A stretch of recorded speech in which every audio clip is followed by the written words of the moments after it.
What is going on, guys? Your boy Joey Shake 72 coming to you guys with a video right now. I want to go over some Landon Dickerson news, and the things that we need to talk about is his contract. Now, the Eagles have signed all of their rookies, and obviously they're undrafted guys. Everybody has gotten their contracts. Everything is done. The only contract that is not done is Landon Dickerson, which is kind of crazy.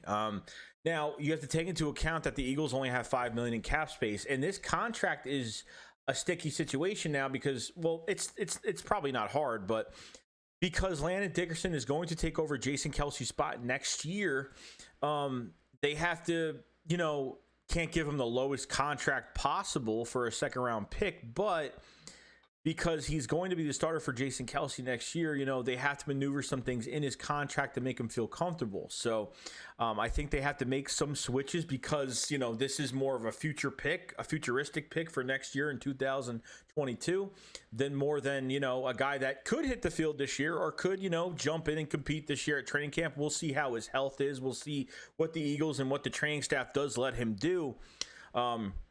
So I think that's why, he hasn't been signed yet. And I think they're working out the kinks to this contract because, this is going to be a contract that's for a starting center next year, or maybe they give him a contract now and then maybe they mess with it a little bit, give him a little bit more money next year, and the Eagles are better in cap space in 2022.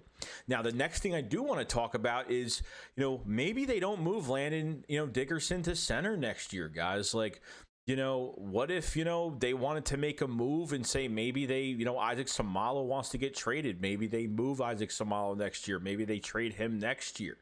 I understand with Brandon Brooks and Lane Johnson that we need to see if they're going to stay healthy this year. We have to see this, because sooner or later, you have Jack Driscoll, you have Nate Herbig, you have Raven Clark. You have a lot of guys that have some starting experience. And could, you're going to have a new offensive line in the future down the road. So you never know what could happen. So with Jason Kelce retiring, you could move Landon Dickerson to center. But, some speculation from me, what if they didn't do that? What if they traded Isaac Seumalo next year? What if they put Landon Dickerson next to Jordan Mailata? Just think. You have a guy that's 6'6", 325 at guard. You have a guy that's 6'8", 350 pounds at tackle on the left side, which is crazy. So at the end of the day, you could have, Jordan Mailata and Landon Dickerson on the left side, have, Brandon Brooks and Lane Johnson on the right side for next year, and go out in free agency. I haven't looked at the list yet, but go out and get a free agent center next year. Maybe a guy that's between 25, maybe 27 years old, somewhere in there that has a good reputation, has good film.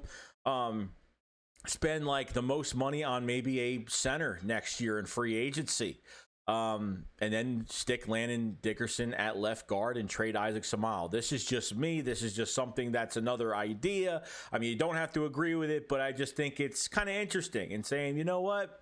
I think Dickerson could move to the left guard spot. I think he's tough enough to be there, and I think it would be an unstoppable wall. And you can run the ball a lot with a line like that and have a lot of trust in it. I'm not saying I have no trust in it this year, but I'm saying for a futuristic move, if you really want to trade Isaac Seumalo, you move Dickerson to left guard next to Jordan Mailata, and then you go out and get a free agent center next year, try to draft one, which I don't think that's going to happen, but which they did this past year, obviously, but go into free agency and maybe get one of the top centers next year that's going to become a free agent. I haven't looked at the list. I have no idea, like I said before, but this is obviously speculation. This is just something interesting to think about and say, why not? So other than that, guys, that's pretty much it. Let me know what you guys think about this, and, maybe it would be a better move than just moving Landon to center. I obviously know it would be the cheaper option to move him there, but if you really want to make this line even greater, you trade Isaac Seumalo, you get some compensation for that, free up some cap space, and